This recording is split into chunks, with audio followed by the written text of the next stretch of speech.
In our headlines on this Wednesday, May 27th, here in South Korea, unionized workers at Samsung Electronics today vote in favor of the wage deal hammered out by management officials and labor representatives following marathon talks last week.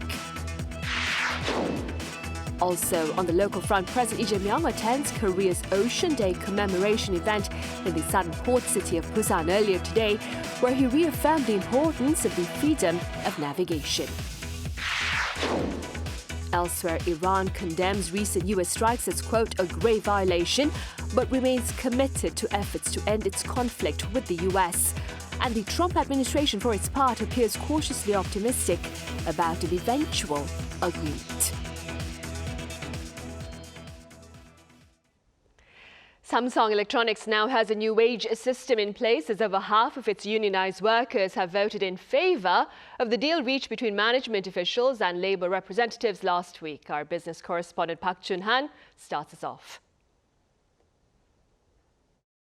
Following a 6-day voting period that wrapped up on Wednesday morning, Samsung Electronics' tentative 2026 wage agreement has been officially approved.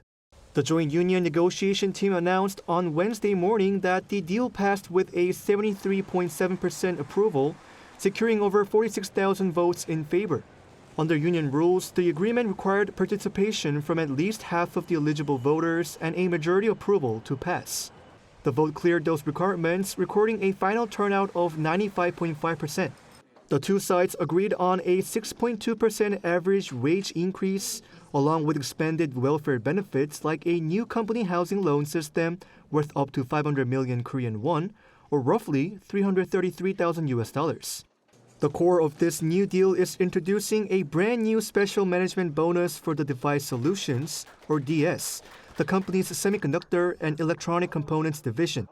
Funded with 10.5% of agreed business performance earnings, the bonus comes with no ceiling on payouts and will be paid entirely in company stock after taxes. With brokerage firms estimating Samsung Electronics could post massive operating profits reaching up to 300 trillion won this year, the payouts could be historic. If that forecast holds, employees in high-performance units like the memory chip division could receive combined bonuses worth up to 600 million won, or roughly $400,000. Even employees in non-memory semiconductor businesses, including the System LSI and Foundry divisions, are projected to receive around 210 million won in combined bonuses. Following the vote, Samsung's union and management have already made the terms of the deal official, formally signing the documents after months of negotiations. Park Chun-han, Arirang News. The South Korean benchmark KOSPI hit a new high today at the start of its session before closing trade slightly lower. Our Cha Eun-kyung covers Wednesday's rally and more. South Korea's benchmark KOSPI surged nearly 5% at market open on Wednesday on the back of a sharp tech-driven market rally and went to a record high of 8,450. It opened at 8,242.12, up 194.61 points, or 2.42%, and further extended its gains. Then, the Korea Exchange temporarily paused trading on its main board after the opening bell. According to the KRX, a buy-side sidecar was activated at approximately 9:06 a.m., suspending KOSPI futures buy orders for 5 minutes.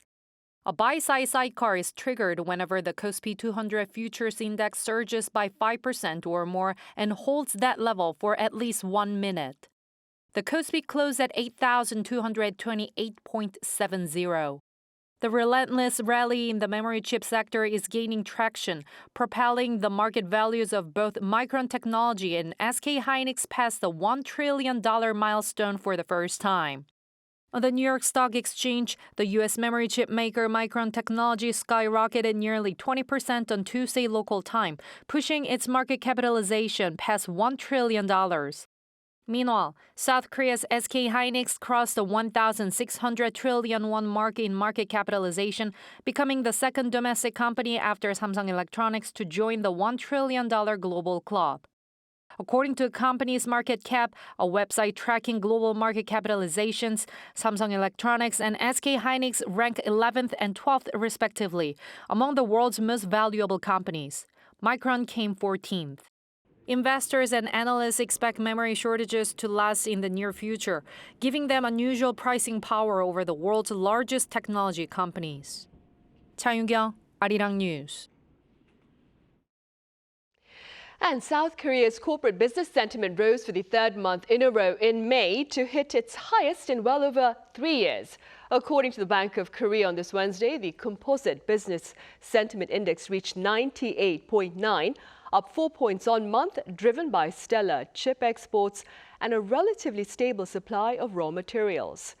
The figure marked the highest reading since October 2022, when the index hit 99, and it was also the largest on-month gain since May 2023. BOK data also showed favorable business sentiment for June across both manufacturing and non-manufacturing sectors. South Korea celebrates its Ocean Day this coming Sunday, that is May 31st. And in light of this occasion, President Lee Jae-myung attended a related event in the southern port city of Busan earlier today, where he reaffirmed the importance of the freedom of navigation. Our Yoon Jung-min reports. A front line that determines the survival and future of the nation. That was the assessment made by President Lee Jae-myung on the strategic importance of the ocean as he celebrated the 31st Ocean Day at an event on Wednesday in the southeastern port city of Busan. 글로벌 해양 통상 질서와 공급망이 재편되는 이 불확실성의 시대에 세계 경제의 핏줄인 바다의 안전과 주도권은 그 어느 때보다도 중요해졌습니다.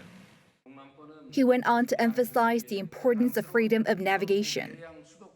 대한민국은 유라시아와 인도 태평양을 잇는 중심축이 되어 주변국의 자유로운 항행과 열린 무역 질서를 수호할 것입니다. President Lee promised to build a global maritime powerhouse, envisioned in 1996 by former President Kim Young-sam.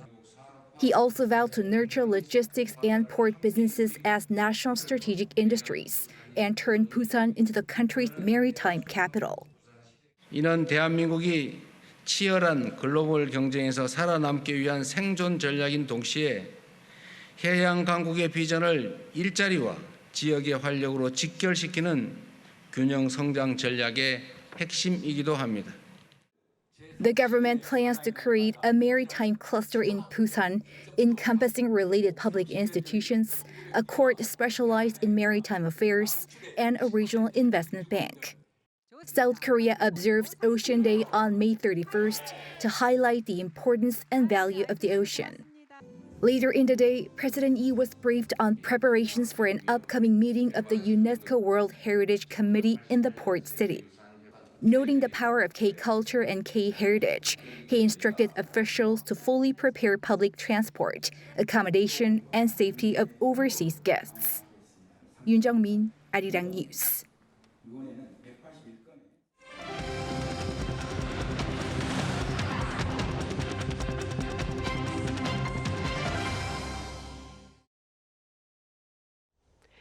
Iran has sternly rebuked recent U.S. strikes as, quote, a grave violation, but remains committed to efforts to end the conflict with the U.S. Our Cho Young-eun has the latest. Diplomatic efforts between Washington and Tehran appear to remain on the table despite the U.S. military conducting what it described as self-defense strikes. The U.S. said it targeted Iranian missile sites and mine-laying boats on Monday. After those strikes, Iran's foreign ministry accused the United States of repeatedly violating a ceasefire and carrying out attacks on Iranian commercial vessels. The ministry claimed Washington had continued what it called aggressive and unjustified actions, and that without a doubt, the Islamic Republic of Iran will not leave any evil unanswered and will not hesitate to defend the Iranian nation, leaving it unclear whether the strikes will derail efforts to end the conflict. However, the talks did not appear to collapse as the leaders of Iran and Qatar held a phone call, during which the Iranian president expressed gratitude for mediating negotiations with the U.S. and supporting efforts to reach a memorandum of understanding between the two sides. According to the statement, Iran emphasized its readiness to move toward what it described as a dignified framework to end the conflict and ease ongoing regional tensions. Qatar, which played a mediating role in the talks, reaffirmed its commitment to regional security and stability, pledging continued efforts to help bring an end to the current conflict in the region. 조영은, Arirang News. In other news, North Korea says Kim Jong-un plans to deploy nuclear-capable cruise missiles near the border with South Korea. Now, these missiles were reportedly among a mix of advanced weapons that were tested back on Tuesday. Lee Seung-jae has more. North Korea says it conducted a major weapons test on Tuesday involving tactical ballistic missiles, guided rocket systems, and tactical cruise missiles, with leader Kim Jong-un overseeing the launches. State media said Wednesday that the test evaluated the power of a special warhead for tactical ballistic missiles, the reliability of a new precision navigation system for guided artillery rockets, and the AI-based targeting accuracy of a tactical cruise missile. North Korea claimed the new cruise missile can strike targets up to 100 kilometers away using terrain-following navigation and artificial intelligence guidance. The missiles are expected to be deployed near the inter-Korean border, potentially placing much of the Seoul metropolitan area within range if the claims are accurate. Kim Jong-un reportedly described the test as a major step in modernizing North Korea's military and called for the continued development of what he described as the world's most powerful artillery force. South Korea's Joint Chiefs of Staff said it detected multiple projectiles launched Tuesday from the North Korean city of Jeonju toward the West Sea, including short-range ballistic missiles and artillery rockets. Military analysts say the simultaneous launch of ballistic missiles and rocket artillery may have been intended to demonstrate North Korea's ability to evade missile defense systems through mixed fire tactics. In response, South Korea on Tuesday urged Pyongyang to cooperate with efforts aimed at promoting peace and easing tensions on the Korean peninsula. Foreign Ministry spokesperson Park Il said Seoul is once again calling on North Korea to respond positively to the government's peace initiatives and reaffirmed South Korea's commitment to the complete denuclearization of the Korean peninsula. Some observers believe the latest launch may also have been intended as a response to South Korea's recently announced plan to pursue a nuclear-powered submarine program. Lee Seung-jae, Arirang News. The commander of U.S. Forces Korea said South Korea would appear as, quote, a dagger in the heart of Asia if seen from the east coast of China, underscoring Seoul's growing strategic role in the region. General Xavier Brunson made the remarks during a recent interview with the U.S. Army War College. His comments come as South Korea and the U.S. push to modernize their alliance, with Seoul expected to take on a greater share of regional security responsibilities beyond the Korean peninsula. Brunson also highlighted cooperation with Samsung Electronics to strengthen the USFK cloud infrastructure, saying the upgrades would help allied forces maintain stable communication. A former ROK Navy official believes South Korea's nuclear submarine project, if realized, will serve to usher in a new phase of security partnership with the U.S. Our senior correspondent Oh Soo-young covers his remarks. Korea's nuclear submarine ambition is not just a matter of self-defense, but a move that strengthens Korea's role as a staunch U.S. ally in the wider Indo-Pacific. That's according to Yoo Ji-un, a former Navy commander turned analyst who has long pushed for Korea's own nuclear submarine development. It is the first time the South Korean government has formally presented a national-level development plan for nuclear-powered submarines. Until now, the issue had largely remained at the level of a strategic debate, military aspiration, or technical review. This week, Seoul unveiled the Changbogo-N project, targeting the launch of its first nuclear-powered submarine in the mid-2030s. The government says the submarines are needed to counter North Korea's growing security threat. But Yoo says the strategic value for the Korea-US alliance extends far beyond the peninsula. The immediate rationale is to better respond to North Korea's growing submarine-launched nuclear and missile threats, but the broader strategic logic goes beyond North Korea. In an increasingly contested Indo-Pacific maritime environment, South Korea needs a more survivable, persistent, and mobile undersea capability that can support deterrence, sea lane security, and allied maritime operations. The submarines would use low-enriched uranium, putting nuclear fuel management, international safeguards, and US coordination at the center of follow-up talks under last year's bilateral joint fact sheet. The United States should view South Korea's request not primarily as a proliferation risk, but as an alliance adaptation issue. South Korea is not seeking nuclear weapons. It is seeking a conventionally armed, nuclear-powered platform under strict non-proliferation commitment, IAEA safeguards, and close U.S. consultations. Therefore, the U.S. and South Korea should work toward a phased and transparent framework that addresses fuel supply, nuclear material accounting, safeguards, safety regulations, spent fuel management, and technology protection. American industry could also benefit from deeper cooperation. Korea Hydro and Nuclear Power, Korea's state nuclear operator, has expanded a low-enriched uranium supply agreement with US-based Centrus Energy. POSCO International is also exploring investment in Centrus's uranium enrichment expansion project in Ohio, as Washington looks to reduce reliance on Russian-enriched uranium and create thousands of American jobs. Moving forward, US Undersecretary of State for Political Affairs Alison Hooker is expected to lead an interagency delegation to Seoul to launch bilateral working groups for nuclear submarine and civil nuclear consultations in the coming weeks. Seong, Arirang News. Meanwhile, Dominican officials from the Environment Ministry are currently here in South Korea to experience firsthand Korea's climate change adaptation strategies to better protect its national parks. Our Kim Junong files this report from the ground. A high-level delegation from the Dominican Republic's Environment Ministry has come to Korea. The group is here to learn about the country's national park management system and ICT-based climate response technologies through a training program beginning Tuesday at the Korea National Park Service.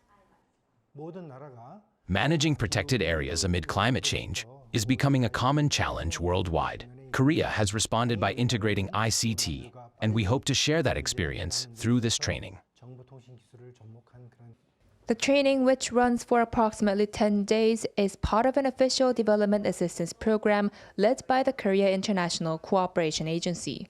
It seeks to strengthen the Dominican Republic's national park management capacity by sharing Korea's expertise and experience while deepening bilateral cooperation. We started by asking how Korea's ICT strengths could be applied to partner countries. The goal is to help partner governments in developing countries better manage national parks while supporting sustainable development. Environmental management is especially important for the Dominican Republic, where protected areas account for nearly 60% of the country's land. Resource and environmental management are key to a sustainable economy in our country. Korea has been a close partner, and we hope to learn from its technology and apply it at home. What drew the attention of the delegation most was the AI-based monitoring system. At this control tower, real-time data from national parks nationwide is monitored through intelligent CCTV and AI technology. This wildfire detection system uses AI to identify smoke and spot fire risks early. Last April, near a national park in Gangwon-do province, the system detected signs of a wildfire and issued an alert before fire authorities identified the threat. Satellite imagery and trail cameras are also used to access damage, monitor weather, and help locate missing hikers. Both countries face a common challenge: protecting large, climate-vulnerable areas with limited manpower and resources. ICT technology makes management more efficient, allowing even a small workforce to manage wide areas more effectively. Climate change and protecting nature are challenges shared across borders. Korea's data-driven method for managing nature is positioning itself as a new model for global development cooperation. Kim Junong, Arirang News, Wonju. And South Korea has launched a special christening campaign this year to raise public awareness about its efforts under the sea aimed at restoring marine life. Our Kim Seong explains. Underwater rocks have turned white, as if they were coated in cement dust. Fish that once lived here have all disappeared. This is a form of marine desertification known in Korea as whitening. To restore these barren underwater areas, the Korea Fisheries Resources Agency has been planting seaweed to create underwater forest. Since 2009, Korea has restored 375 square kilometers of underwater forest along its coast. That is more than 60% of the size of Seoul. These forests serve as habitat for marine life, but they also work like the lungs of the ocean. They can absorb around 127,000 tons of carbon dioxide a year, roughly equivalent to the emissions from more than 50,000 cars. Underwater forests are a key marine resource with ecological, environmental, and industrial value. Their role in carbon neutrality is now drawing global attention. Starting this year, they are given official names. The waters off the coast of Ulsan have been named Ullim Underwater Forest, while Ulleungdo's is now being called Tongumi Underwater Forest. Their locations can also be found on online maps. We will work hard to raise public awareness of the value of underwater forests so that people can appreciate them. As underwater forests gain attention as a new carbon sink in the climate crisis, the Korea Fisheries Resources Agency plans to expand them to 540 square kilometers by 2030. Kim Seoyoung, Arirang News.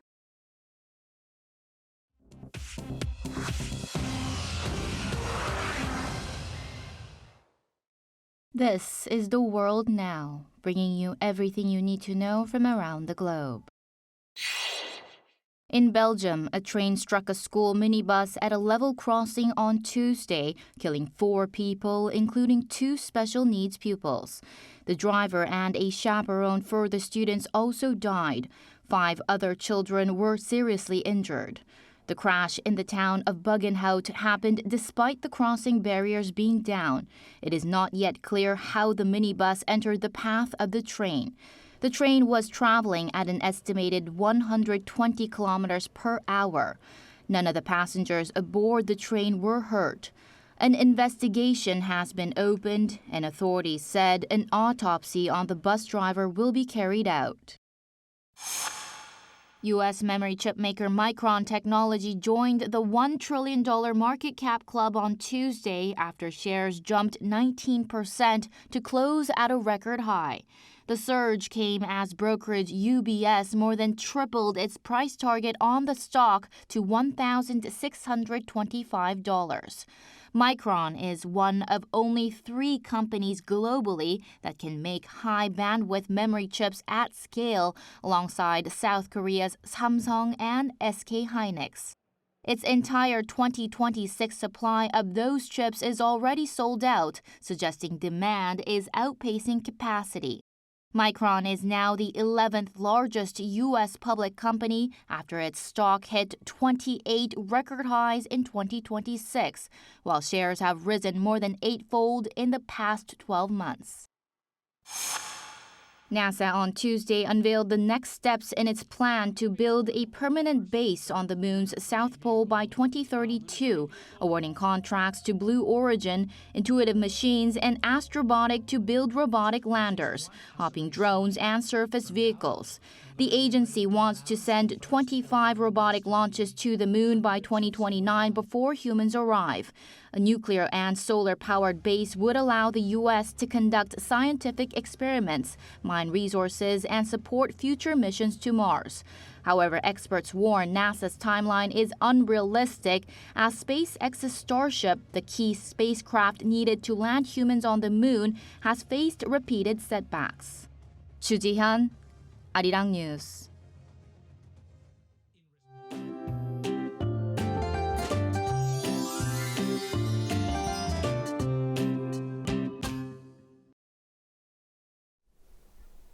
Cloudy skies covered the country today, and similar conditions will persist nationwide tomorrow. Another round of light rain of around 5 millimeters is forecast mainly for the central and southwestern regions from early tomorrow morning into the afternoon. With thick clouds cover in place, daytime temperatures will stay near seasonal norms, keeping conditions relatively mild. Conditions will gradually improve afterwards as clearer skies return and temperatures begin to rise again.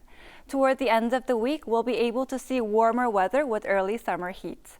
Tomorrow, most areas will start the day below 20 degrees. Seoul will start the day at 19 degrees, Chuncheon at 17 degrees, Daegu at 18 degrees. Then by the afternoon, Seoul will get up to 26 degrees, Daegu at 27 degrees, Busan at 24 degrees. Looking ahead, daytime highs will continue to rise, but with large day-to-night temperature swings, it's best to dress in layers. Now here's a look at the weather around the world.